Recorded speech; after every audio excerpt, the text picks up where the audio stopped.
and I'll introduce our talk.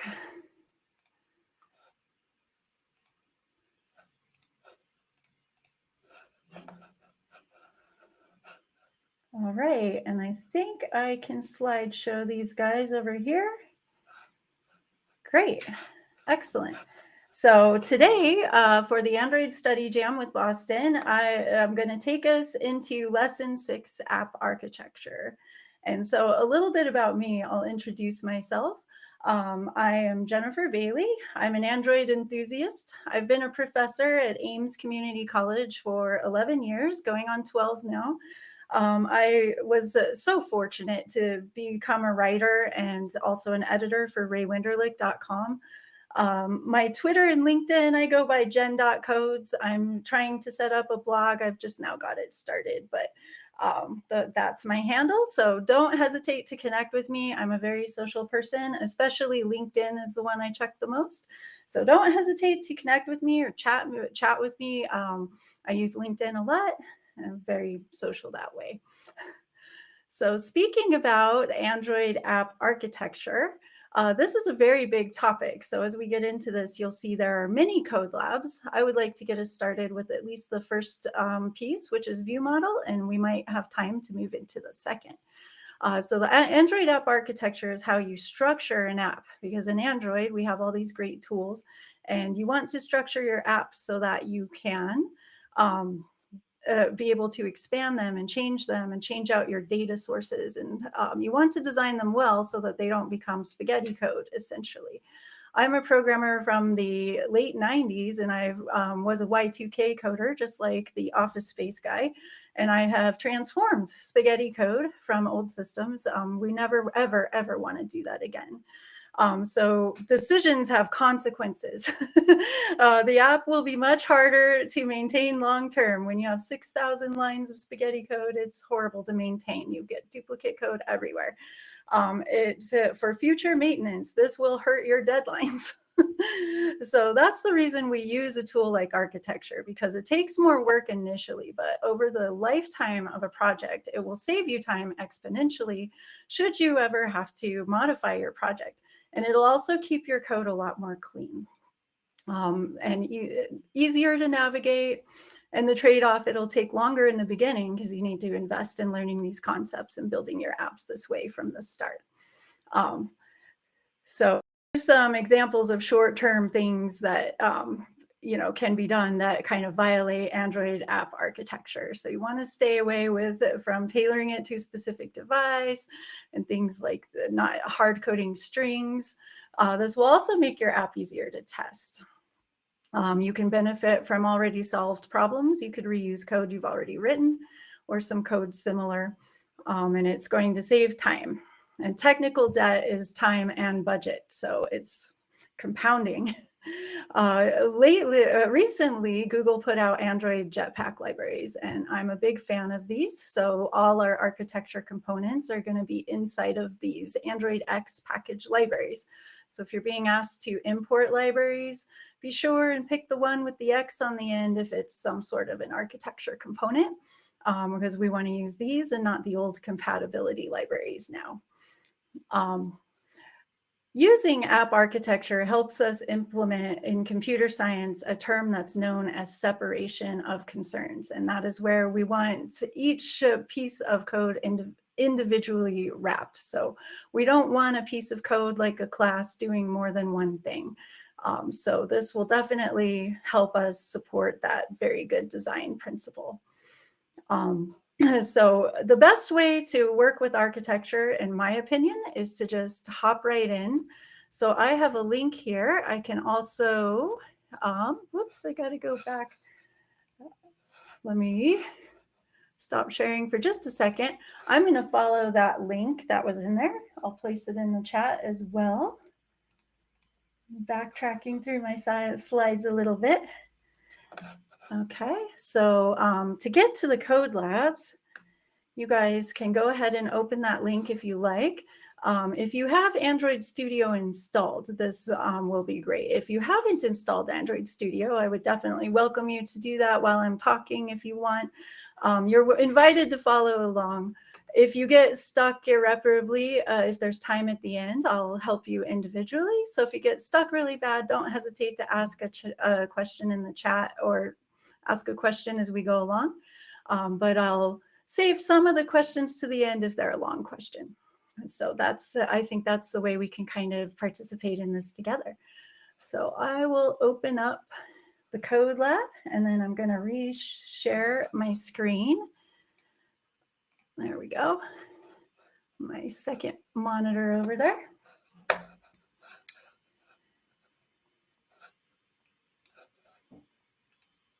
Great. So the very first architecture component we're going to cover is called ViewModel. So a ViewModel is going to help us maintain the app's state when it changes configuration. So there's a very good reason to use a ViewModel right away, even in a simple app. And this code lab will show us how when we perform a configuration change, which means changing the device from portrait to landscape, without using ViewModel, that state, the way that activity and fragment lifecycle works, it gets wiped away. I don't know if you've ever seen an app, one of my time apps that I love to use, one of my timer apps, I realized that when I flipped it to landscape mode, it erased all my timer counts. So by using ViewModel, I can prevent that sort of thing from happening. So this is the app we're going to build. It's going to give us a word. It's kind of a two-player game that we're developing in this section. And so I would act out, you know, like I could play some air guitar, and then I would ask my friend, you know, what word am I charading? And if they got it right, I could say, got it. That will add to their score. Otherwise, we could skip that one and it will subtract from their score. So to get started, I'm going to download the starter code. The way the Google Code Labs are organized is they're all in one big repository. I usually use GitHub Desktop, and I'll copy that link and fork it. But for now, I'm just going to download it onto my machine and unzip it. And then I'll have to go to my downloads folder. And on the code lab itself, let's see, my web browser's all maximized.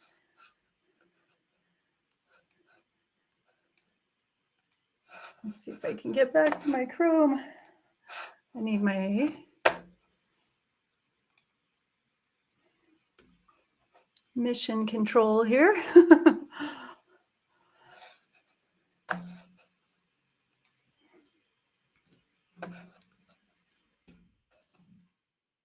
Oh, here we go. Sorry about the delay here, guys. I believe it's the charade starter project that we're doing here. So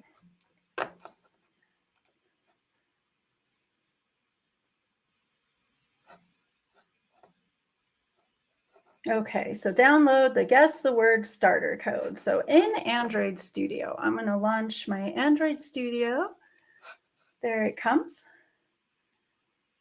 I can open up the starter code, which was that starter project, in my downloads.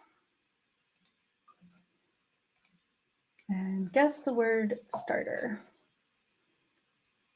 Guess the word starter. So that's one of the hard parts, is there's a lot of projects in there. And I'll just hit open, and it's going to go ahead and load up all my nice code. And I'll just kind of leave both these windows open since I have a 15-inch screen. That'll help me switch between them. So in this case, I have a markup extension. I'll ignore that. It takes a minute for the app to load there. So while it's loading, we can start doing a code walkthrough. So the files that they point us at, you can find your source files in the Java folder there. And main activity is very important. So this is the activity that launches when the app is first run. And then also we have our fragments in here. So the fragments are displayed on the main activity. And we have a fragment for the game, for the score, and for the title. And then we have our layouts. Layouts are in the res folder down here. So we have a layout for our main activity in each of our fragments. And I can look at these in design and code split view. And so I can also run this project. So let's run it, make sure it doesn't have errors. The updated projects were working for me right out of the box. One thing is when it prompts me to say update Android plugin, not right now. That'll update us to the most recent plugin, and it could require some code changes in order to work. So if you're doing a tutorial that's not very old and it's learning concepts that you want to learn, I would advise against updating the Gradle plugin because it'll bring you into a world of errors that may not be relevant to what you're trying to learn. So in this case, we'll just ignore that. And so I can play, guess the word. The word is home. We'll pretend I guessed that one right. I guess a couple words. And then if I get one wrong, it decreases my score. So if I get them right, it increases. If I get them wrong, it decreases. Pressing end game doesn't go anywhere. And spoiler alert, but if I rotate my app, it erased my score. So that erased my score. That's why we need to use the view model right off the bat. So this gives us an overview of the different files. The game fragment is the main fragment where most of the game's actions take place. We have a list of words. We have a reset function to reset the list of words, an on skip method for when I'm clicking that skip button, next word for when I'm clicking, or when I want the next word, excuse me, on correct for when they got it, and so forth. So all those files that they're talking about are the files in here. So we'll be working on those files in the next steps. And then there's also main navigation. That is navigating the fragments in and out of the activity. So they built the navigation in for us on this one, which is very helpful. And so we've run the starter code and we've played the game through a few words, and they talk about the issue is the starter app doesn't save and restore the state. If I look at the code, whoopsie, I meant the main activity code. Or usually in the onCreate, I'm looking for my onCreate view here. There's a state that we can save and maintain. But if I use ViewModel, I don't even have to worry about that. And that's why we're going to use ViewModel, because I don't have to save this state. To create view models, we need to use what's called a ViewModelFactory. We could use the built-in or a custom one. We'll do one of each. And this will give us like a UI controller, or our UI controller is like our activity or fragment. Our view model is our data model. So I like diagrams better than words because we've got our view model. This has our data in it, and this feeds our data to the UI and back and forth. So that way we have our data separated from our UI. And also view models will survive in the memory when you do that configuration change, whereas the activity and fragment will be destroyed and recreated. And then if I look in my slides, there is a picture of the Android lifestyle that explains why that's happening. And there's also a picture in this tutorial. So I might just, or no, there's not. So I'm going to refer to my slide that has a picture of the Android life cycle in it. In just one second. This is that's the lifetime of a view model. So this is the life cycle of a view model. The view model scope lasts the whole life cycle of instead of a fragment or an activity. So these get destroyed on configuration changes. The view model doesn't. So I really like that picture. All righty. So the very first thing to do, we found the problems in the starter app. Let's create the GameViewModel. So the very first thing to do is I'm going to right click on my game package here. Folders within a project are called packages. You can have many sub packages. The packages keep our code clean. So right here in my game package, next to my fragment code, I'm going to add a Kotlin class or file, and I'm going to call this my GameViewModel. And I'm going to second guess myself that I got that name right. Let's see, the view model, GameViewModel I did. So GameViewModel is correct. I can just select class or file. If you select class, it puts a little bit of code in there for you. I'm going to be replacing that code. So I'm going to be replacing this with some code that does what's called inherit from the view model. This gives GameViewModel an is relationship. So GameViewModel is a child of ViewModel. That means that it inherits all the things that ViewModel can do. And what ViewModel is good at is being a ViewModel. So this has all the tools I need for GameViewModel to be a ViewModel. I have my auto imports turned off in my Android Studio. I like to know what I'm importing. If you have that, you can press Alt-Enter to import these libraries. It adds a line of code up top. So I do this with everything. You'll see me Alt-Entering throughout the tutorial. In the preferences, you can check a box to always have it automatically do that. I like to watch them be put in. That way, if I see a missing Android X on some of these or something, I can think, did I import the wrong file? If you do it automatically, it will ask you if there's ambiguity. But I just like control over that.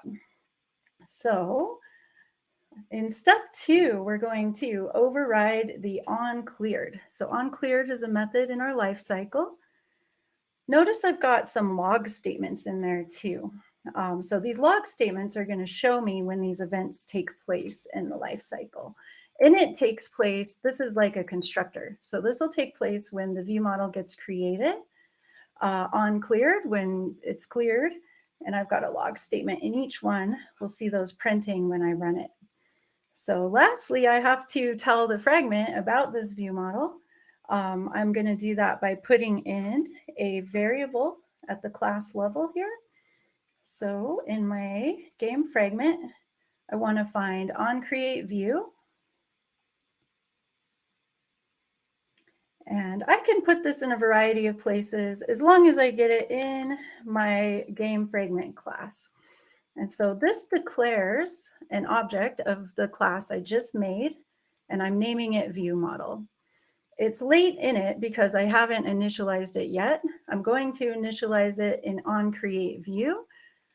So when the app is launching, or when that fragment is launching and it's creating the view, that's when I'm going to initialize that.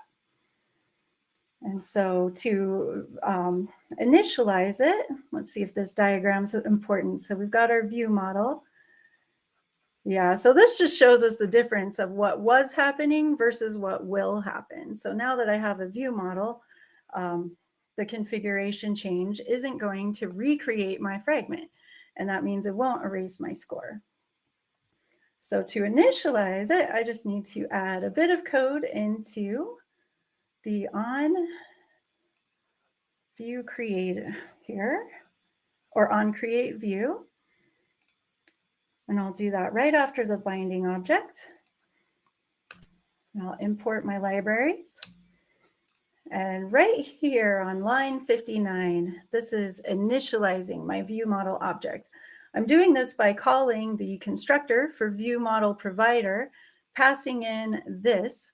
This refers to this fragment. So this is giving it the context of the fragment, and it's getting an instance of the GameViewModel class there. And I think it's funny that we still have .java on the end, but that's reminiscent of when we used to use Java. So this initializes my view model. Now I can use my view model in my fragment class. And I guess for now, we can go ahead and run it, and they're showing us the log messages that we should see. So if I want to use logcat, get my mouse over here. Not sure what I just did there. Okay. So I will open up my emulator. I'm going to go ahead and run this app. If I want to see my logcat messages, I need to select logcat, As my app is running, I want to make sure I have the correct device selected here. Sometimes we can have more than one emulator. Or for me, I can even have a USB device and then like a Wi-Fi device. So you want to make sure you have the right device. You also want to make sure that you're looking at the right app. So that's the right app. That's the most confusing thing that can happen with Logcat. You can also filter this. These are info messages that I'm using. So let's play the game a little bit, and I'll just skip some words, maybe build up a little bit of a score. Notice I already have one of my log messages when it said ViewModelProvider.get. So that's when that fragment was created. It ran that log message in my view model. There we go. So in the init, that's where that came from. The GameViewModel created or called ViewModelProvider.get. That's over here when I initialized it. So that happened when I initialized it. If I change configuration, I should see some more print statements there. Called ViewModelProvider.get. So that shows that because I see this twice in here, that shows that it called the onCreateView twice in the fragment. But it only called the onCreate for the view model once. So that proves the concept that it did not create the view model when I performed the orientation change, but it did recreate the fragment. So that's proof of concept that what I did is going to be effective and it won't erase my score. And so they show us all these nice little things. And I don't see the message for destroyed. Maybe I have to stop the app or back out of it. But the destroyed happens. Oh, there it is. The destroyed happens when the fragment is destroyed. Great. So any questions up to this point? I'll look to the audience and just give you guys a second. Take a breath. And if not, then we'll just keep right on going. Okay, so to populate this game view model, what can we do here? I'm going to jump right to the code. So the purpose of this is I'm going to move a lot of the code that's in the fragment over into the view model. So what I'd like to move is all of these different pieces, the onSkip, onCorrect methods. So we'll do that first. I'll go to my fragment. I like to use Control F and find, whoops, if I type right, find onSkip. I want the actual method itself.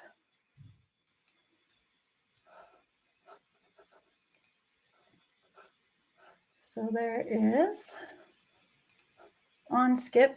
I'm going to get some errors as I go through this too, so don't worry about those just yet.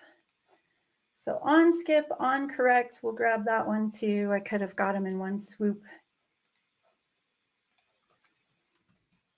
There's onCorrect.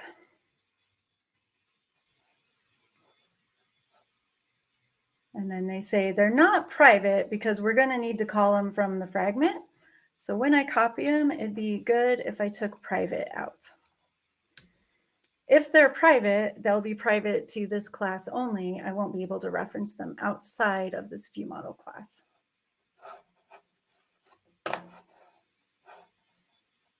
Getting control of my computer again.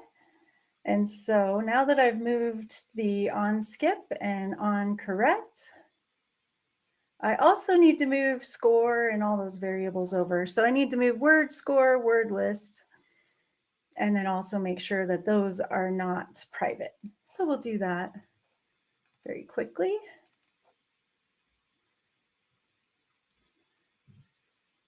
There, here's word score, word list. Cut those out, and I'm going to put them right at the top of my view model here. And I'm going to take the private modifier off.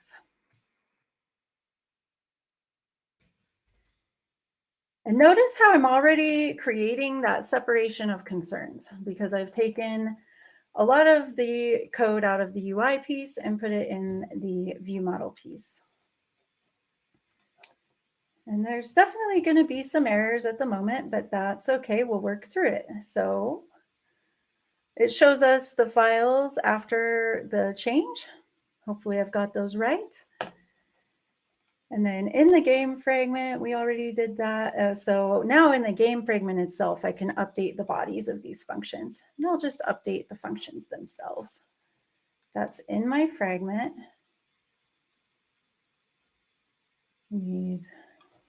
Oh, I removed them. We'll just put them back in. On correct and on skip.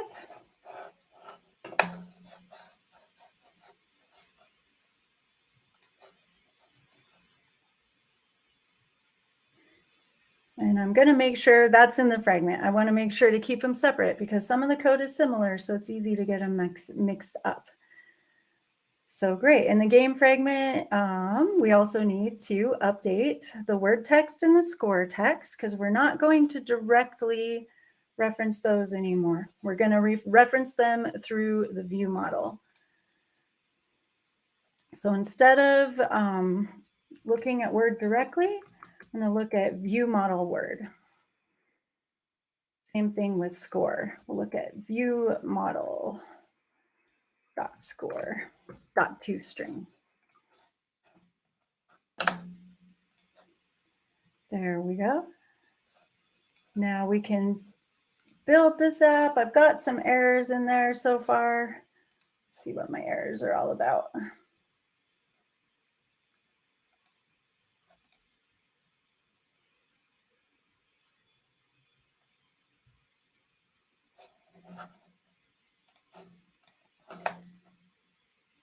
Let me see, what did we miss? Our word list got copied over. And how are you guys doing with this? Are there any questions on this? So is anyone doing this with me? And if you see what I've done, don't, shout out in the chat too, because this is an interactive process. So you guys can jump in if you like. So we moved, here's the code for the GameViewModel class after refactoring. That's got all our list in there and everything. Here's for the game fragment class. One thing I love about Google Code Labs is if you get disgruntled, they provide the code, which is really helpful. And I just pasted that in the wrong one.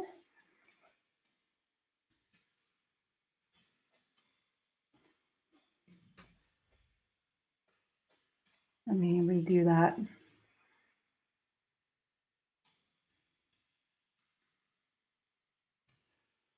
It'd be best to leave my imports on there.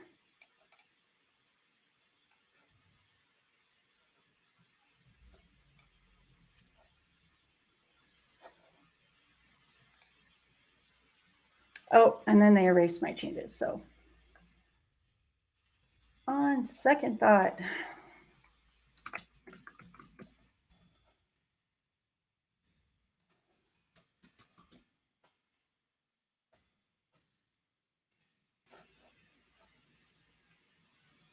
and thanks for bearing with me, guys. In just a second, once I get this all done, we'll talk a little bit more about what we're doing here too.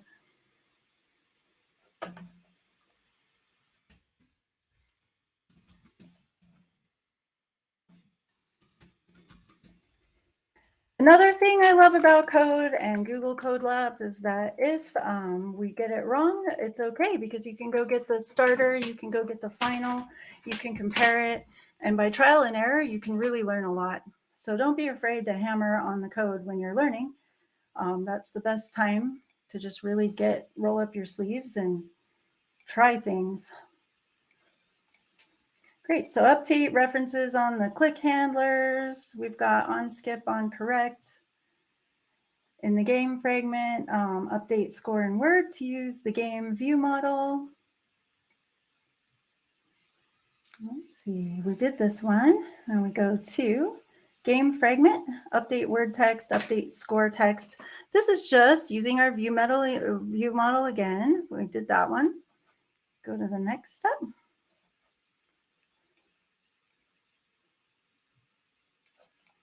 There, so I need next word.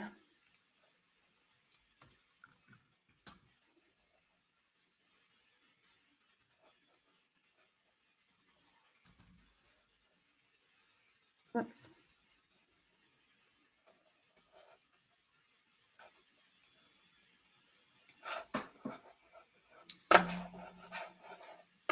I'm going to grab that method real quick.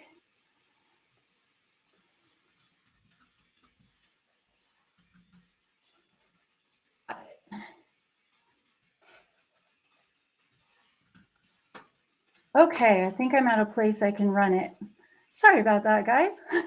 But the purpose was served. So if we look at this code now, what I've done is I've moved a lot of the code out of the main or out of the fragment and into the view model. And if I did it right, our game should pretty much work as it did before. Let's test it. And it looks as though it's working how it did before. So that's our first taste of a view model. Any questions at that point?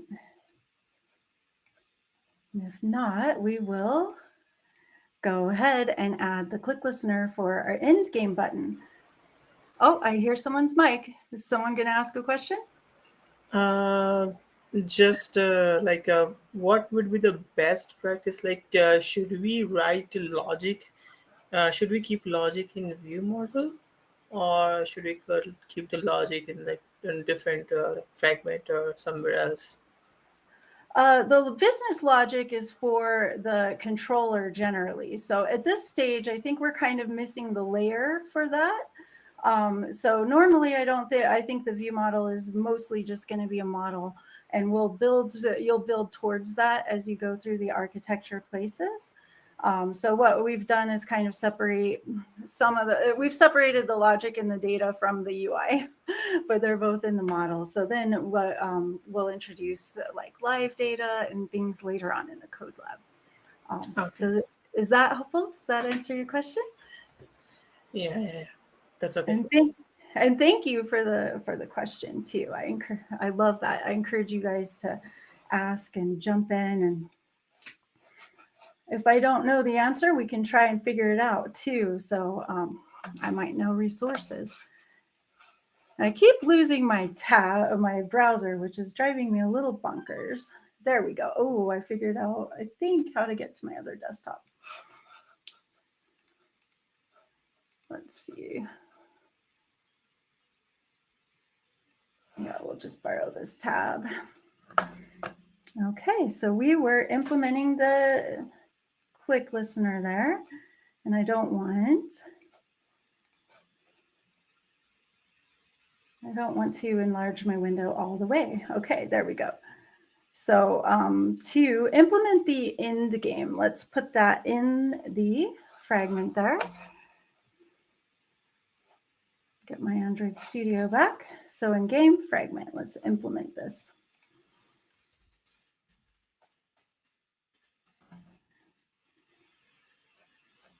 And so in onCreateView, this little piece of code is going to call that method I just added. It's adding the click listener for that, and we do that in the onCreateView.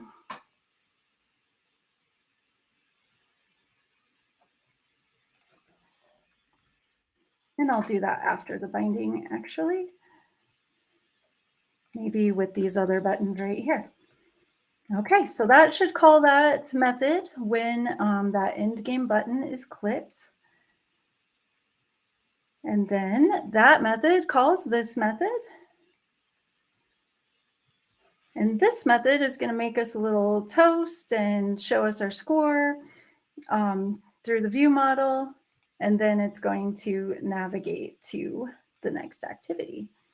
So we'll put that one in our view fragment here, or game fragment.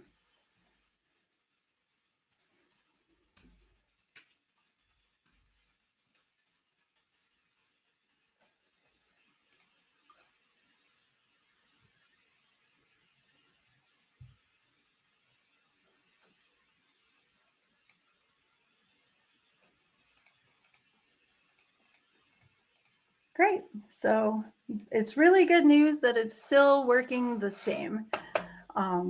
So that has, and then my end game. Not sure it's calling that one yet.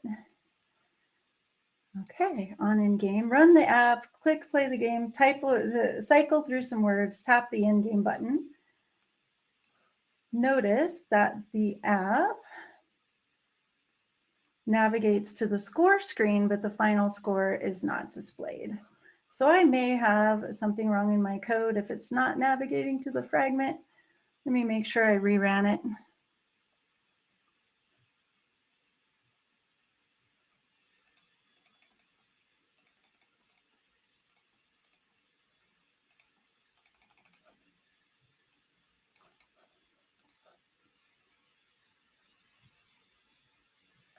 There, and we can kind of trace through the code to look for that error. I won't spend a lot of time here because we can look at the finished result. It's hard to talk and get your code right. And let's have a look. This is supposed to call end game. And so on end game is in my view model, or should be, or it's in the fragment. Oh, it doesn't have a body. So that solves that mystery. I need to call game finished in that method. That should fix it. And pop quiz, because my mind is drawing a blank. What is the quick key in Android Studio to jump into this method? Does anybody know? There's a quick key that you can just Command I or Command L. Command B, or you can press and hold Control and you can click on it. Excellent. Or Control click. Very good. Or Command V. So if I could throw a prize, I would. So very good. I love that's one thing. If you're new in Android Studio, you get a lot of methods and a lot of files. So it's worth investing in learning some quick keys. So you can Control click or Command B. And that takes me to where that method's called. You can find usages. You can go back to where the method is at. So that is very helpful when doing architecture in particular, because as you can see, I'm already adding more files. Before you're through all the code labs in architecture, you will add a whole bunch of files. And architecture apps, they tend to get a lot of files in them. That's just the nature of how they work. So I don't think I pushed my button. I'm still curious if it's working. I'll play my game one more time, push my button.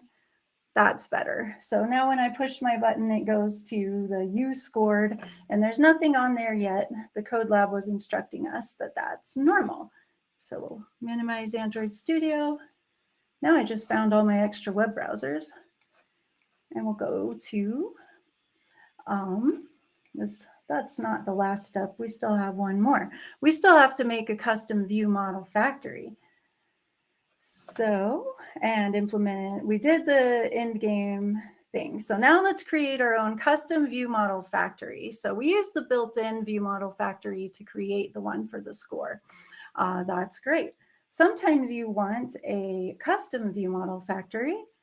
So let's create a custom one. I'll pull up my Android Studio, and it's going to be called Score ViewModel and Score ViewModelFactory.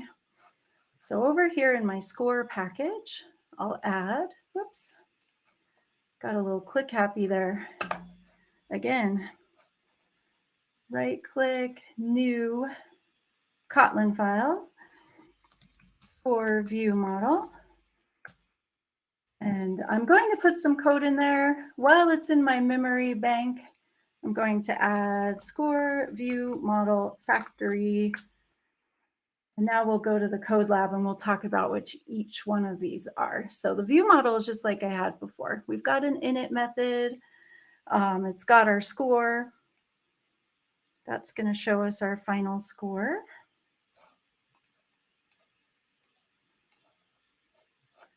And that's going to be my view model. Notice this is inheriting from view model again, so that means it is a view model. I will import my log. So this is just a basic view model. It's holding on to the score so that I'll be able to display it when I display my final score. The next piece is that factory. So let's work on that. So ViewModelFactory is a piece of code that can create view models, and you can customize this if the default doesn't have everything you need. And it is inheriting from ViewModel provider. When I inherit from a class like this, it's going to require that I implement certain methods. So there's a quick key. I usually just float my mouse over it. You can say implement members. This will list the methods that you're required to implement from that interface or class. And then it puts it in there and gives you a place to put your code. And the code lab gives us this whole method. I'm going to replace it in case they may have renamed their parameter names, which is fine to do. So the parameter names are not part of the template, only the name of the function and the types. And we can paste that in there. And this will launch when the view model is created. So the create method in the view model is like the onCreateView. It's going to create when we create a view model, which we'll have to do in our score fragment. So in our score fragment, we need to create both a view model and a ViewModelFactory. And we're going to end up using the ViewModelFactory to initialize the view model. So we need them both, and we'll declare them as late init variables up top right there. And then to initialize those, first we need the factory, because we'll use the factory to initialize the view model itself. So I'm going to grab the factory, and I think onCreateView is the right place after the binding. And we can't do much before the binding because the binding has references to all of our items that we need. So in my score fragment, after the binding, I'm initializing my factory, and it's creating it from the bundle, require arguments, and it's got score there. So now I've got my ViewModelFactory. From there, I can use that factory to create my view model itself. And now my fragment will have its very own view model so that it doesn't have to keep all the data in the UI code. So that uses my factory, and it creates it using the score view model class that I just made in that step. So the score view model class is right there. And there's nothing much to it other than the score variable right now. And there will be more soon. So let's see, on create view, next we need to bind the view model score to the score text there, or we'll put the scores value. And that's going to be an on create view again after I create my view model in score fragment,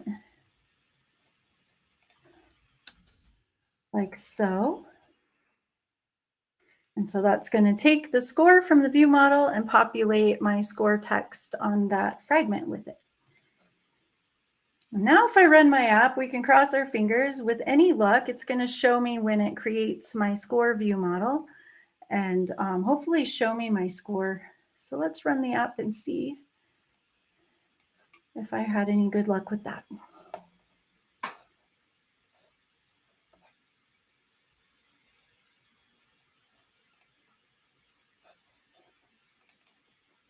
And so I'm initializing some score. Where's my logcat? Then we'll go to end game. Yay, it shows my final score. So it worked. And so now it's storing the score in the view model. Now here's the really big test. If I do a configuration change, it doesn't erase it. So I found apps in the store that are sometimes a bit, they will reset on configuration change. So you can use ViewModel to help that. Great, and I love to see the journal dev link in there. So thank you for design patterns and stuff like that for that link. That's wonderful. I love if you guys share. And I think that we might be at the end of the first code lab here. So not bad. Now, if you had trouble doing that, you can download the final code. So sometimes when I'm building these, if I get stuck, I'll download them both and put them side by side. And final code is wonderful. I got it to work, so I'm pretty happy with that. what I'd like to do is like look over the summary. So the app architecture guidelines, I have this link on my slides too. So separating classes that have different responsibilities. I really like how the audience pointed out, I forgot your name, I'm sorry, but I love how you pointed out that I've got some business logic as well. So I didn't separate all my concerns, but I separated my UI concern a little better. And then UI controllers should only contain logic that handles the UI system interactions, and they shouldn't have to be holding things like score and lists of words. The ViewModel class manages UI related data, so that can have the score and that sort of thing. And it's it's our very simplest Android architecture components.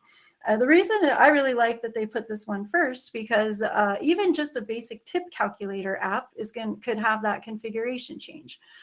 There's so many apps in the store that don't have their state saved. So, and I wouldn't say a lot, but it's not an uncommon mistake to find. So even if you're just building your very first apps, you can benefit from ViewModel, even if they're very simple. I love how they give us all sorts of links. And then I had my own slides. I'm going to grab those. And we can take a look at those real quick too. I put some summary thoughts.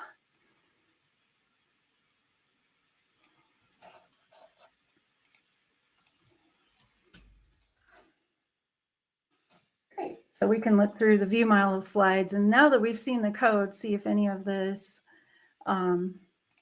makes sense. So we should have to put this in our build.gradle. I must have done that step first. So usually you put that in your build.gradle and then you sync it. So the view model prepares data for the UI, must not reference activity, fragment, or views in hierarchy. So that's something important to mention. I shouldn't have my activity or fragment views in my, or my view model shouldn't be referencing those. It's scope 2 life cycle, so that's just automatically built in.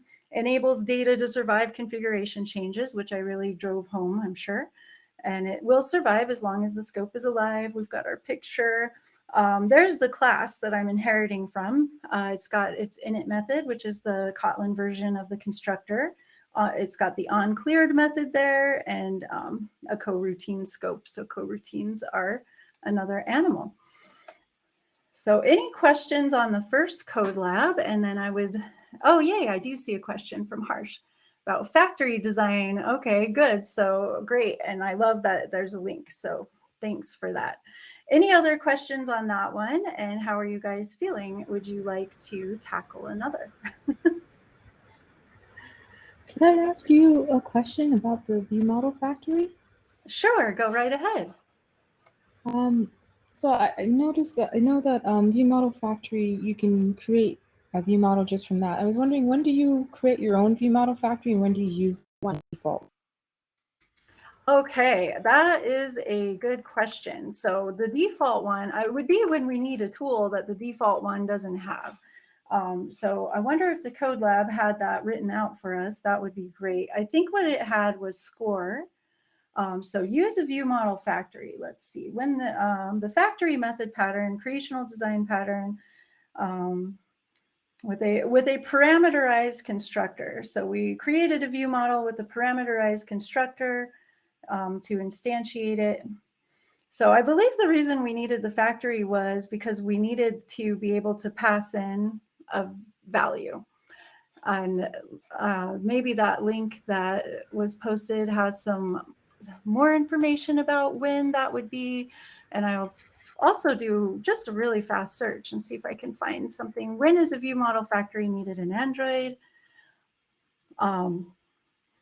Yeah, I would say when you would create a custom one is when the default one doesn't work. So in our case, I think the default one won't work for score. And so I can't think of other use cases right off the top of my head, but that is a good example. And I'll, oh yeah, go ahead. Oh, sorry, didn't interrupt. No. I have just one more question about view model. I know, so you mentioned that the configuration still stays when you rotate and things like that. So does that view model, if you keep getting that view model from your factory, will it always be the same no matter what activity you call it in or what fragment you call it in? Now that's an interesting question, and I might I'll open up if the audience has stuff to add, then please do. I believe multiple fragments and activities can use the same view model, or they can each have their own. I think that depending on the architecture of the app, I like to do view model for each of my activities or fragments, and I like to keep them separate. And what binds the view model or where they're connected is I create the view model class, and then I create an instance of that class at the top of my fragment or activity that's using it. So this is how I get the view model into my class. I believe that the language would allow me to have multiple view models, as well as many fragments using the same one. I usually do a one-to-one with those. And the other thing you mentioned was factory. So I only create the view model in the onCreate one time. Factory is a singleton pattern, so there should only ever be one.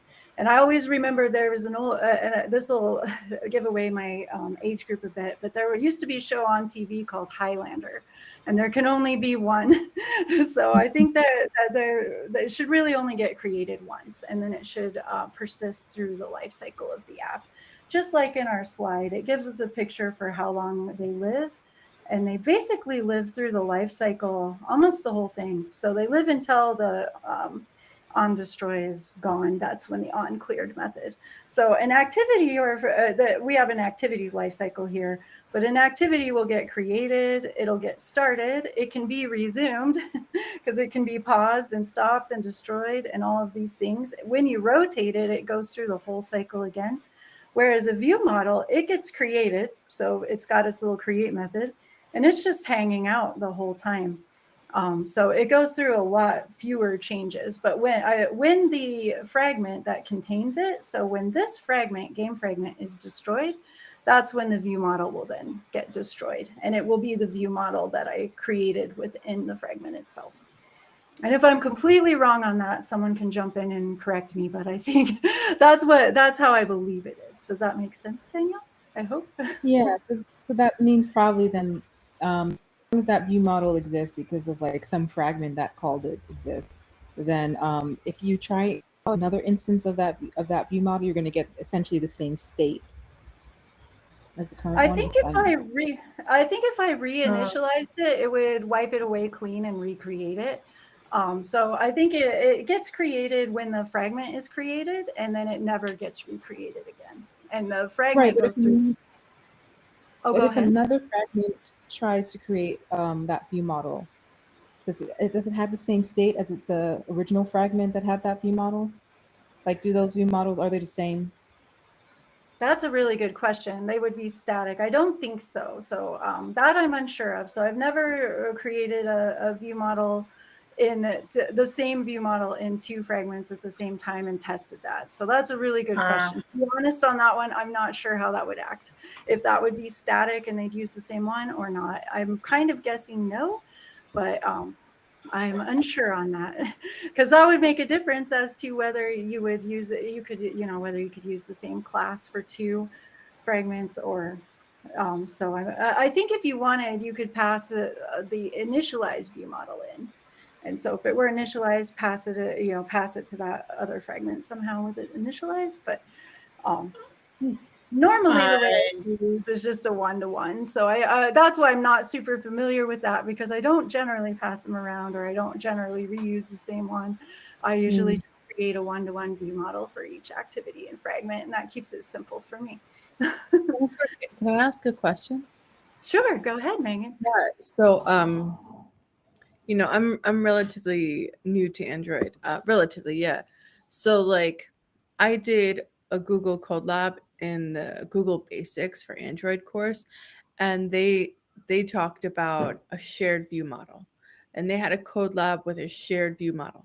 I don't know if they implemented that design pattern because it's for people who are newbies, and it was trying to address a specific way of learning, right? Or if it's something that's more commonly used. So my question is just like, when would you use a separate view model for each activity or fragment? And when would you choose to use a shared view model? That's a very good question. So I would say maybe share them if they have a lot of things in common. So just my knowledge of, and I think I see the code lab you're talking about. So we'll put, you can tell me if that's the code lab, the shared view model there. Shared view model across fragments. So you can share them, obviously. And let's see how to implement the recommended app architecture. So share between fragments of the same activity. So that's, I believe we're doing the same thing. So it looks like we could share that view model. Yeah, I think this is it. It's talking about cupcakes. Yeah, it's a Definitely. three-way. I have been through. I have the same confusion like Daniel. Like if we have a separate fragments, how we can do it. But like with the shared fragment, we can implement it like with the nav graph, and we have to make a separate nav graph and have to create a one single view model for all three fragments, or we can go with the initialize the view model on an activity level. So in the cupcake application, if I'm not wrong, I still have to refer it, but they have used the nav graph and they have used one view model across the whole application. But uh, yeah, I still have a little confusion. Like, uh, if we are using factory, there are certain complications occurs. So, like, what is the main reason for using the factory pattern in the view model? I'm sure that I'm just curious. A factory pattern in general is just to create objects. So it takes care of that initialization step. It kind of marries our classes to our code. What I'm finding as I search the web, I have been doing this for a while, trying to master this concept. And one thing I've learned about architecture is it really is customizable to the kind of app you're writing. And this is a conversation that people engage in a lot. So these questions are very hard to answer because there's a lot of times more than one right way and what's the best way for your app. And there might be different ways that work. So this is this is a master's level concept of these design patterns. I put a Stack Overflow link in there because that's making an attempt at answering some of the questions. So you can see the diverse, the people say Google recommends one for each one, but lots of people just use one shared, and then recommendations change. So it's not uncommon that these questions are really hard to answer, to be honest. And then remind me again, what was the second part of your question there? Oh, why would we use a factory? Yeah, because if we use a normal view model, like I tried myself, so its data is still view model is working what it should work, and it's still like if we are adding a design factory pattern in it, and we are making the view model factory. So yeah, what is the difference between two? Like what are the advantages of using it? So that was it. Yes.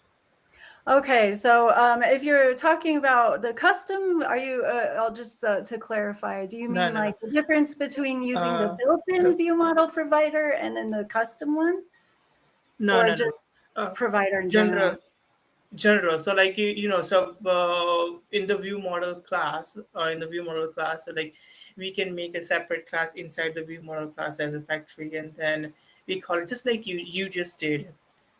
It's the same like that. Yes. So the one that I did had an argument in it. So that argument was something I wanted to make my own custom constructor to receive that argument. So one reason you would make your own factory class is to pass an argument. And then we need the view model provider's utility to create the view model. So that's that view model providers class is the utility that's built into the SDK to create our view model classes for us. And so we have to use that whether we create our own custom factory is kind of our choice. I think that pretty much hinges on whether you need arguments or not. There might be other reasons I'm unaware of.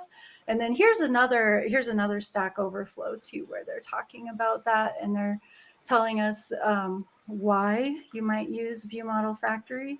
I think in a short answer would be because with Android you just have to. There's not another way to initialize a view model that I know of. And then if you need to get those arguments over, you likely need a custom factory. And they're really easy to make, as you saw. I think there is one. Oh, sorry. I think there is one more answer. I think I just looked it up just to make sure. I think when you do request a view model from the view model provider or factory, I think it does recreate the same view model. So like when you rotate, because when you rotate the screen, it's technically destroying the fragment or activity and creating a new one. And so you wouldn't have the same data if it didn't have the same view model. So I think the point of the factory is to recreate the same one so you can be sure you have the same one every time. So that's kind of how they also do sharing.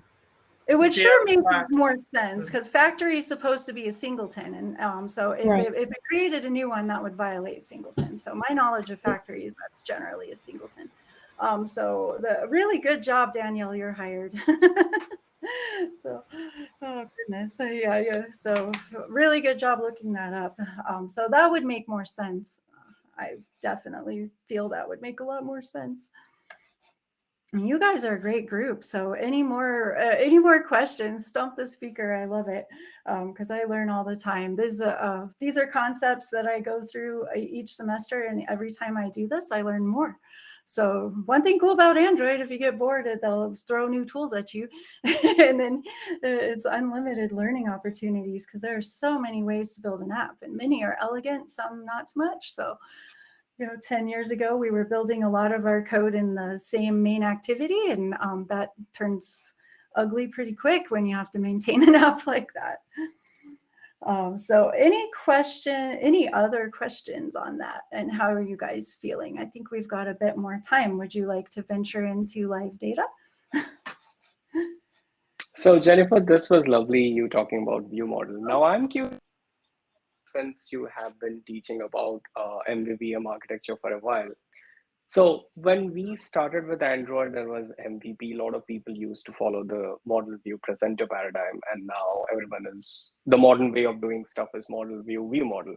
So what are your thoughts and insights? Like, why would you advocate MVVM as the modern way of doing things over MVP?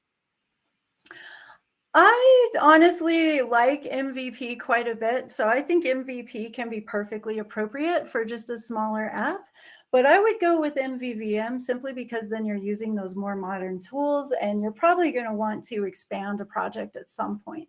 So I would use the MVVM just because there's a bit more layers to it and everything, but I don't think there's any problem starting with MVP, or if you have an app that's just inherently simple in nature, I don't think it would be really necessary to overcomplicate an app if you don't need the design pattern, and you can probably prune away pieces if you're never going to need them.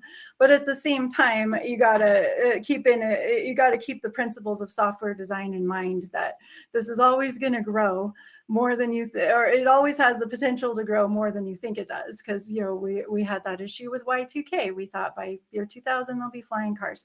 So you might think you'll never expand on your architecture, but if your app is successful, or if you maintain that app for any length of time, you probably will. And I like Danielle's input there, that if MVP requires a reference to the view and MVV doesn't, that's a good answer too. So there's no circular reference. That would violate or kind of make our separations of concerns more coupled. So I think MVVM is just a more advanced, solid pattern that kind of evolved from MVP. So I think you probably could write a good app with MVP, but can write a better one with MVVM. Yeah, makes sense. And then it's in my slide, my very last slide. There's a nice article. Let's see if I can find that. Let's see. There's a nice article that kind of goes through Android app architecture over time. If I can find that. It's on I'll just have to go look at my slides if I can find those. I keep opening my web browsers and then losing them. This article right here has common design patterns for Android. I think they mention MVP in here as well. Yeah, so they talk about all sort, or those are just general design patterns.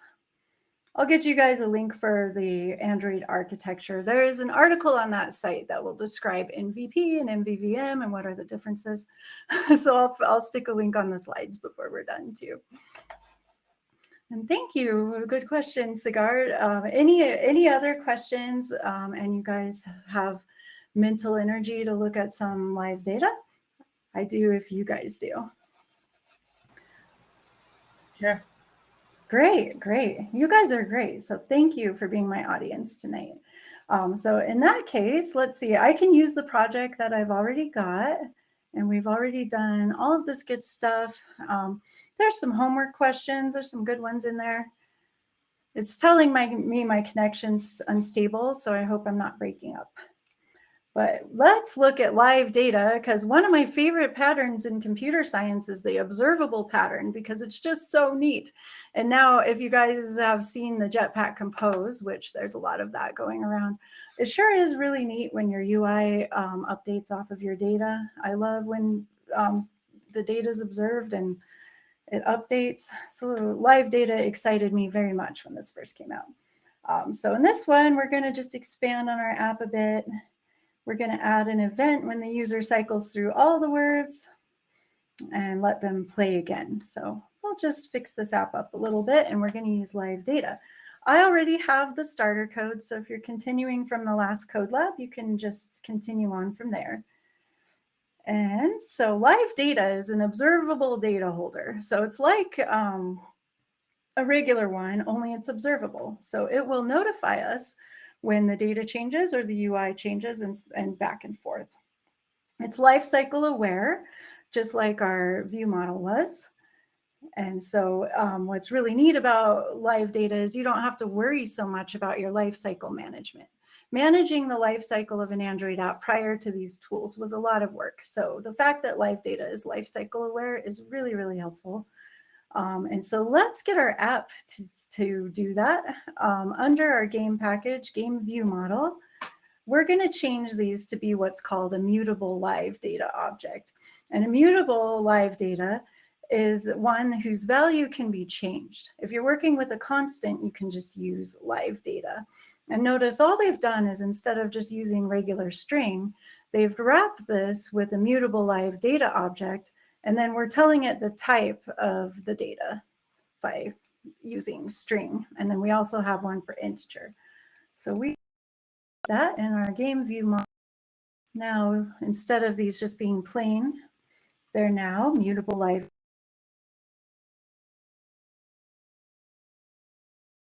Whoopsie, and then we'll get rid of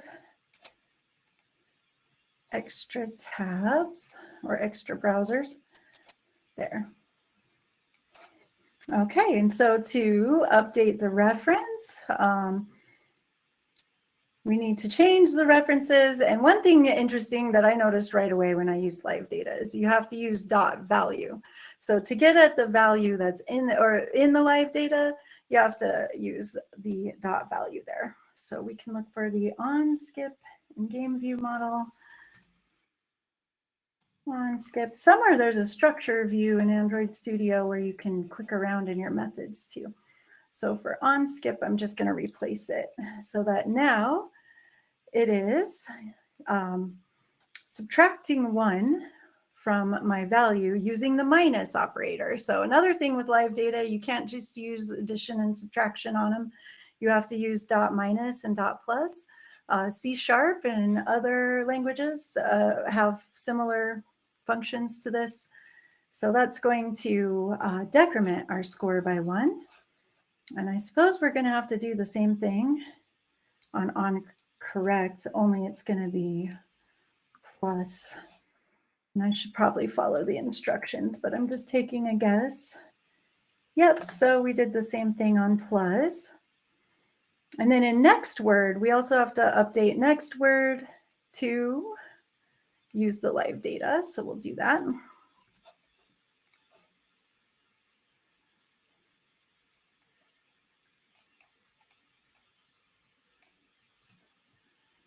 Great. And so in game fragments, You have a typo in your on skip. I Or do. incorrect. Oh, you're Yeah, right. Thank you. You saved me a headache. Thank you so much. There. And isn't it cute how Kotlin lets us put functions inside of functions? And these modern languages are just so amazing. And Kotlin is probably my favorite one. I just love that you can do about anything with it. So great. And then we got our on skip. We need our next word. And so all we're doing here is just fixing, yeah, eagle eyes, right? And I'm needing better and better glasses every year. So this is just like updating our next word so that we're using our live data object instead. Or actually, we're not using live data, are we? What is that doing? Next word method, change the word reference to word.value. So all we really changed right there is that. And then in our game fragment, we'll do update word text. Once again, we're just getting the value in there. So we can look for update word and update score. Update. I'm going to get called a lot in here. There. So this just needs to have the dot value on there. This as well, because they are live data now. And when you have live data, you have to put dot value on there. And then we've got that done. Update the score text. I think I did that one. So then game finished. We can fix this little guy. He's just got, this is cool because it's using the Elvis operator there. So for my score, if there is no value in the score, then it's null, then it'll assign a 0. So that's our little Elvis operator null check. And this one is in game fragment. So we'll find that. I probably have an error message on that line that'll help take me to it. Let's see. Game fragment. I was looking for the end game. And we just need value. And then we need our Elvis operator 0. Great. So that has just updated it to use the live data. Somewhere I've got errors all over the place. I wish I didn't. Oh, might have missed a few places. Oh, now it's all cheered up. Okay, good. Nothing like a cranky compiler. And thank you, Megan. Okay, so make sure no errors, compile, run. And it would be good to check it at this point because if I made a mistake there and I didn't do some of the code, then it might not show me my changes or it might have broken my app instead of improved it. And I've got it a little bit upside down. I'll make it right side up. Whoops. I get ahead of my fingers sometimes. Let's see if it still works. Looks as though I've got a broken app.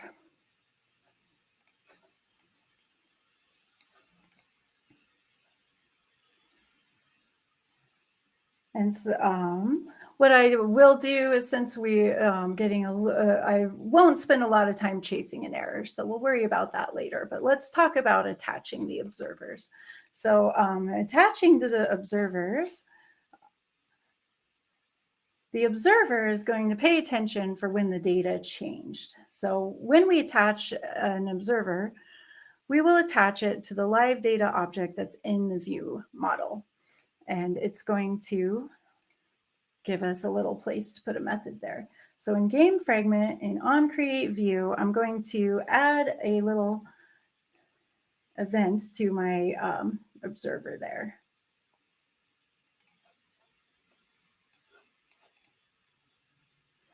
And that's in my game fragment. We'll do that on onCreateView.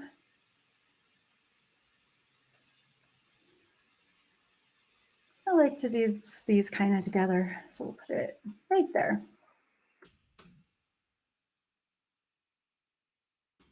I'm getting a choice, so I'm going to pick the one with Android X on there, and it works just fine. So now I've got a place to put some code. Notice this is just a Lambda function for when it observes a change to my live data. I'll just put that line of code right in the body of my Lambda right here. And then we'll attach an observer to the word as well.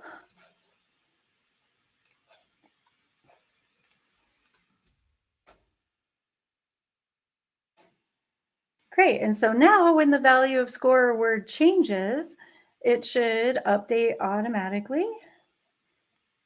And now I can get rid of update word text and update score text. So let's do that.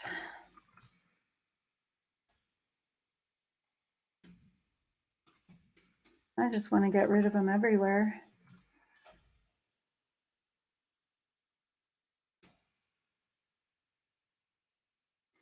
And if I implemented this right, which is possible I didn't, but we can get the finished code, I wouldn't need these anymore because the live data object should be observing those changes and updating the text in my UI automatically. So we can test it and see. If it doesn't work, I'll just move on and we'll look at the finished code in the end. Oh, and it crashed. So rather than chase errors, we'll just keep talking about the content. But what this does is it will observe the changes in the word, and it would update the text of my UI control when changes are made to that data. That's what live data is for and why it's very, very amazing. And so we can encapsulate the live data, which means putting it in a container. And let's encapsulate our live data by adding a backing property. So in our GameViewModel, we can add a backing property. This will encapsulate it into our GameViewModel class.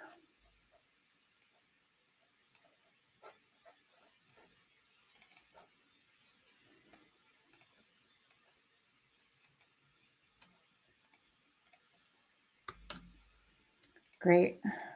And so now it's live data.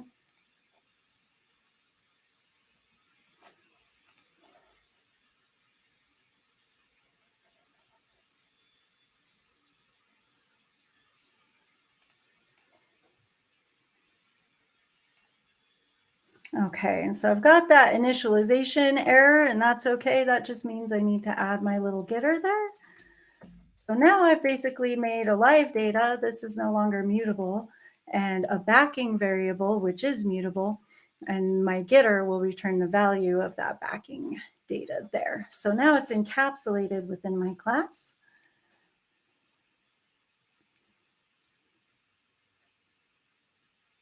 And now I have to go through here and find everywhere I used regular score and put an underscore in front of it. And the errors can guide me through there. But I'm going to use my backing variable instead because it's got more or less, its access is somewhat restricted now because it's encapsulated. And all I've provided is a getter. So rename the word, and I have to do the same thing to word. So we'll do that.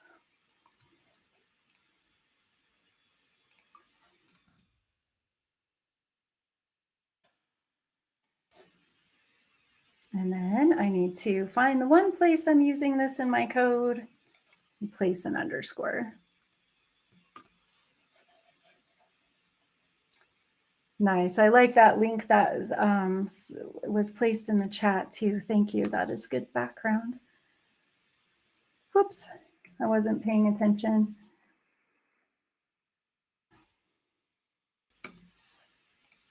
There we go. So now all I've done is put those as some backing variables and just tighten down the encapsulation for this class. And so, yay, good job. I've encapsulated it. I'll pat myself on the back. And the last thing is we need a game finished event. So if you've not seen a nice diagram for the observer pattern before, Here's a nice diagram for it, where when there's an event that causes a state change, like a data update, it will fire that method in the observers. And the observers will only respond to what is currently live in the app. So they are lifecycle aware, and the observers will respond accordingly to the lifecycle. It's very, very cool. So now we'll use the live data and we'll detect that game finished event. So let's do that too. So we'll add this. This is a Boolean, and it's going to be true if my game is finished and false if it's not, I think. And we'll put this in our game view model again. Just add that right there.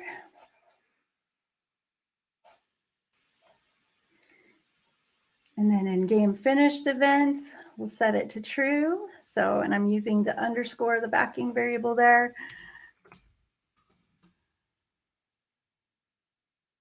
And I want to, whoops, it's the end game method that I'm looking for. Where'd that little method get to? On game finish, excuse me. Must be in my fragment there. In game view model, add an on game finish. We'll do that. Great, so now I have this little method here. I'm probably going to have to tell a method somewhere else in the program to call that. In game view model, inside the next word in the game if the list is empty. So we can do that. Look for next word. So we can tell if it's empty, else we want to end the game. So we'll just replace the body there. So otherwise, we'll if it's empty, we'll finish the game. Now I need an observer for that event or it won't do anything yet. So over in the game fragment, I need to add an observer. So this is like adding a listener to a button. It's just adding a listener to a live data object. And so this goes in my fragment where my other observers were. There, and that should observe, this is kind of clever because it's going to observe the state of that Boolean. And when it flips true or false, it can react accordingly.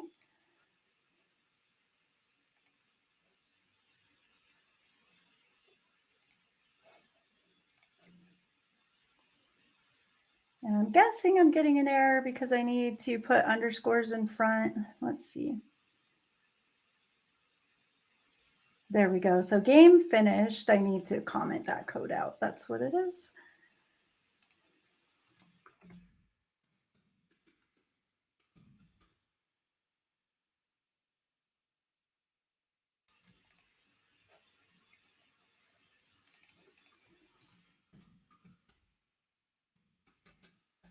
Oh, let me see what I'm doing here. The code 200. Okay, so we've got, let's see, observer for the game finished event. We got that. Run your app, play the game. I can't run my app to see the problem, so we might have to take their word for it unless this fixes it. Let's see if I can run my app. Oh, I need a getter. So view model.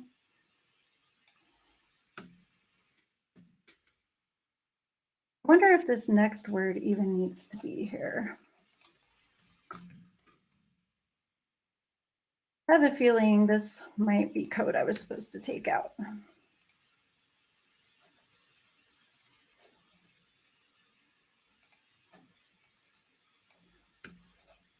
How about we just not do that? So my app might be messed up. We'll see. But the long story short is if we could run this app and play the game, we could go through all the words and it should store the score automatically. But it's going to navigate automatically instead of staying in the game fragment. So after the word list is empty, it will call it. And because of that, Boolean will be changed from true to false. So it's going to navigate away from our game sooner than we want it to. So the code that we added has what's called a life cycle issue. So in game finished, we want to In the game fragment class, we want to get rid of that.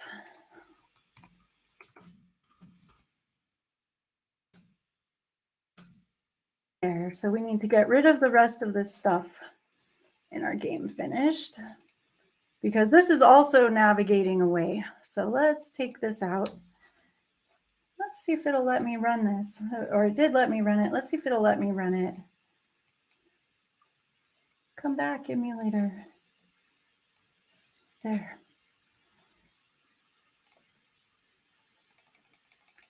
And I've got a crash. So we'll take their word for it and we'll look at their app here. But game has just finished. So now rotate the device. The toast displays again. Rotate. You will probably see the toast every time. There. So basically what they've done by removing the code, not navigating away, is they've removed that life cycle issue. So you have to let the observer handle that and not the in-game method. So reset the finish game event. So they are, to finish the game, all they're doing is setting their Boolean value to false. That will trigger the observer, which will then do its thing, travel to the finished fragment or load the finished fragment in the navigation and display it. So on game finish complete. So then they can run the app, go through all the words, change the screen orientation, the total's only displayed once, and so forth. Great. So what I'd like to do is go get their finished code, because I think we're just about there. Yeah. So let's go get their finished code and play with it. After we see, let's just take a quick look at this step. So now they're going to add live data to the score. So they're making a score with a getter, setting that up in the init of the score view model again. And now they're observing the score as well. So whenever the score is changed, it will update the text. And this might be the piece I need for my score to display correctly. And then we're going to add the play again button. So they add that onto their layout. They have their mutable live data as with a backing property. And then they're setting this value to true and false. So whether or not that value is true or false will dictate whether or not it travels to the final score fragment.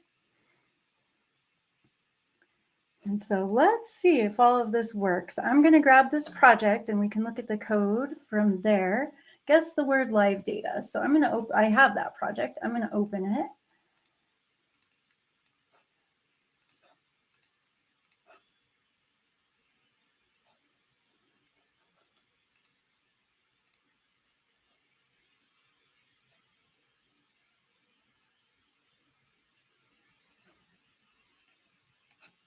Oh, and I might have to follow their link because those might be just the starter projects.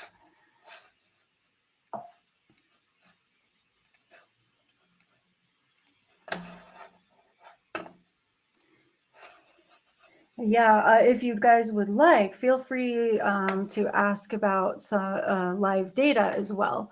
The important thing to know about live data is that observer pattern, knowing that it's going to call those that observer automatically in a life cycle sensitive fashion when changes to those live data fields are made.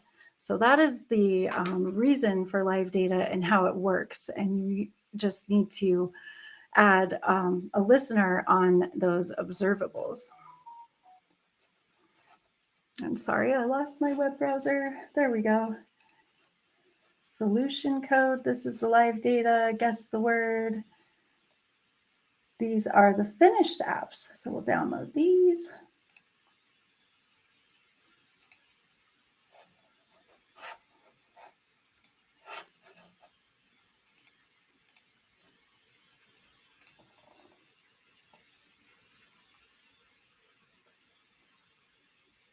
Guess the word starter.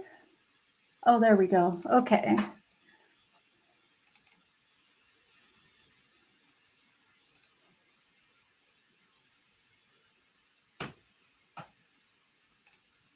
That's still the same one. Now I just deleted my project. So don't you love coding and talking at the same time? So easy to do things like that.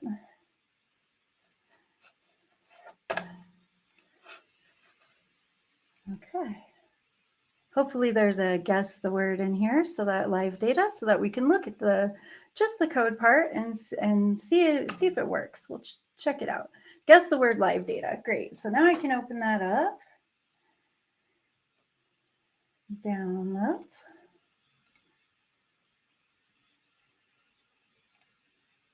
Great. And so I think that while that's loading, let's look at the key points of live data as well. So because I kind of ran through the back there, or ran through the end of the tutorial there, let's look at the summary for live data while that app is loading.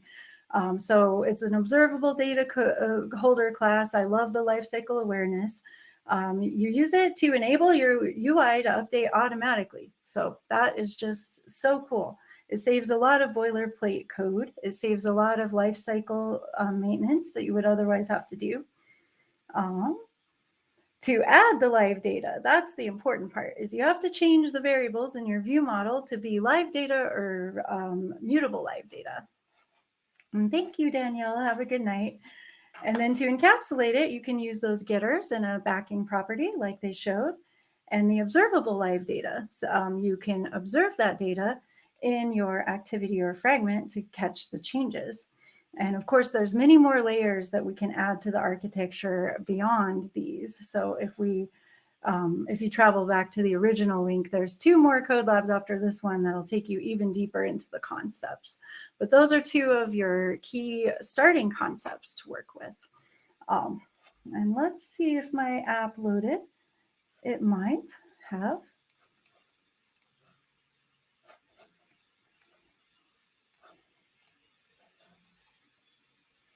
I do not want to update my project right now.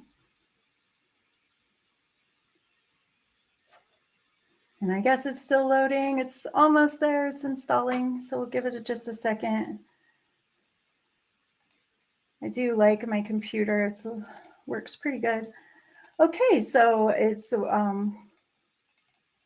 is performing as it did before. And when I hit end game, it navigated. If I hit back, it can go back. It plays again. Now it crashes.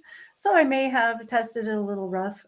But if we look at this, we can let's look at one of our files that has the data in there, which would be the game fragment. You can see we've got our observers that are observing. And then our view model, we've got our live data objects that can be observed. And then we're using those throughout our code with the backing variable and so forth. So that concludes the first 2 code labs of Android architecture. I hope some of that was helpful, and I will turn it over to the audience for questions. And, and thank you very much for letting me present.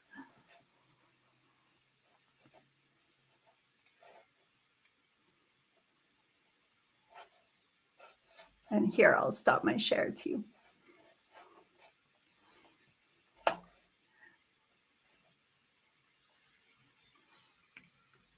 Great. So any questions or anything anything else that you'd like to discuss tonight, or we could have a discussion group. We could have a pop quiz. Just out of curiosity, this observable pattern is a part of reactive Android, right? RX Android or RX Java? Kotlin, sorry. Well, observer pattern you're going to find in all sorts of places. It is part of the Jetpack or the Android X libraries, I believe, because it comes along with the live data objects. So they come with the ability to have the observer pattern. And so what they would have in there is some methods that you can then observe or add. They're very much like the click methods. So they have some delegate methods in there that you can add a listener to. And that's basically what the live data objects are, and they're built in. You'll see the observer pattern throughout software design. I believe Jetpack Compose would be based on it, if I understand it, because it does some of this automatically.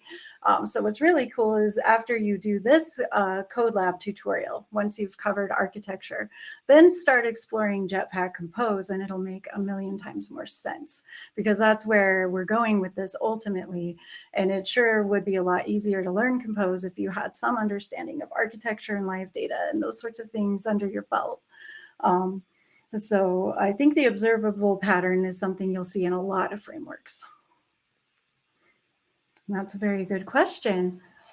Thank you.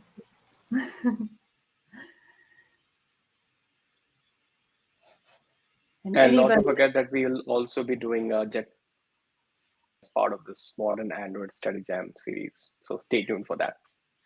Wonderful. Yes. And I would recommend these code labs as a precursor, because it'll help you understand what might be under the hood of Jetpack Compose. And then you'll have an appreciation for how Jetpack Compose can simplify your apps, and also the state that comes into play when you're using Jetpack Compose. You'll understand why that's there, and it'll help you to understand how to maintain the state, because that's the tricky part with the reactive frameworks. Wonderful. Well, thank you very much, Sagar. And then I can entertain all night, but I could also pick on the crowd. So would you guys like to have a group discussion or anything? Yeah, thank you so much, Jennifer, for agreeing for hosting tonight's session. And just a reminder for all attendees that we have a Slack group, bostonandroidslack.com. Let me post that in chat. And I always believe that learning is a continuous process. So feel free to ping Jennifer, me, or Kevin over here with any sort of questions. Maybe you're working on some sort of freelancing Android project, or maybe you were just curious about some GitHub project and everything, and we would be happy to help you. Great. Yeah. And so I am just putting my last little details in the chat. And I'm jen.code, so don't hesitate to reach out to me anytime. I'm a career learner, so I do learning for a living. If you like to explore questions, don't hesitate to reach out. Great, and there's our Slack channel. Wonderful. I was about to ask the same thing. Yes, the Slack channel or maybe. Yeah. Thank you.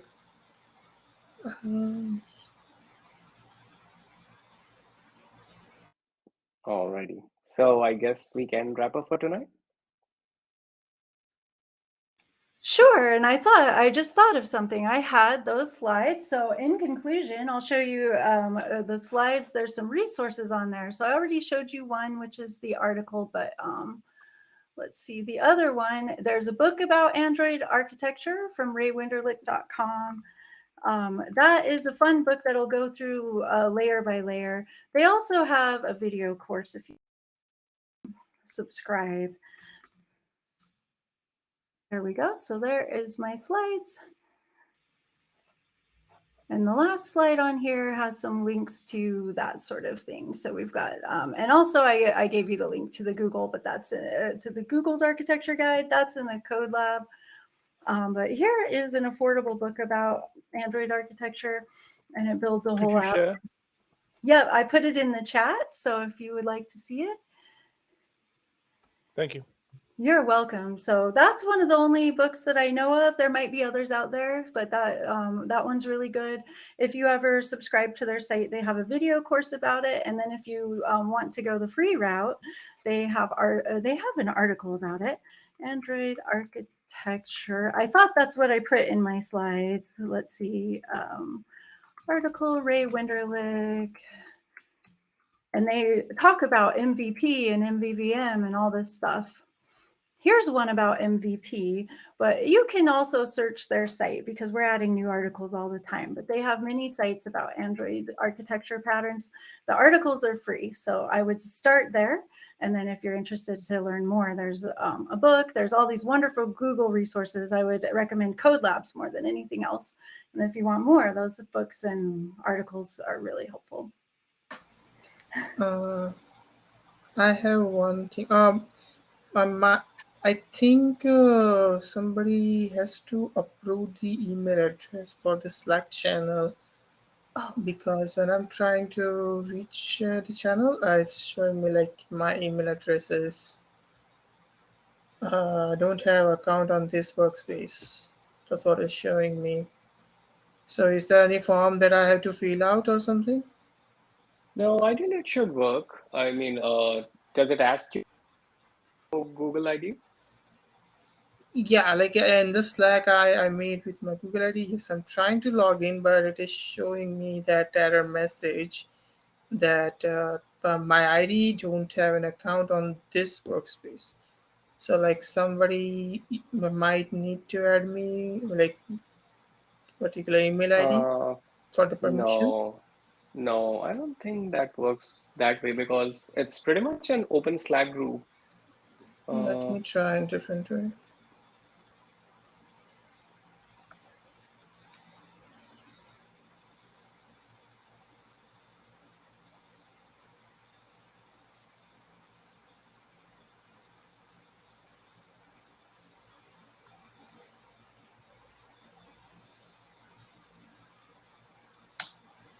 and here's my LinkedIn ID. You can reach out to me after the session as well, and we can figure out like if you're facing any problems for joining the Slack group. Okay.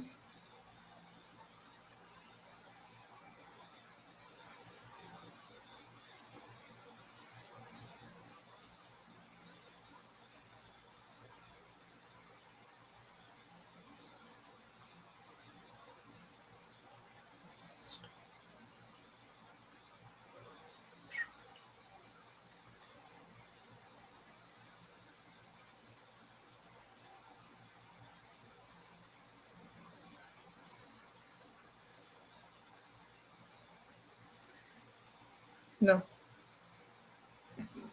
it's not working. Okay.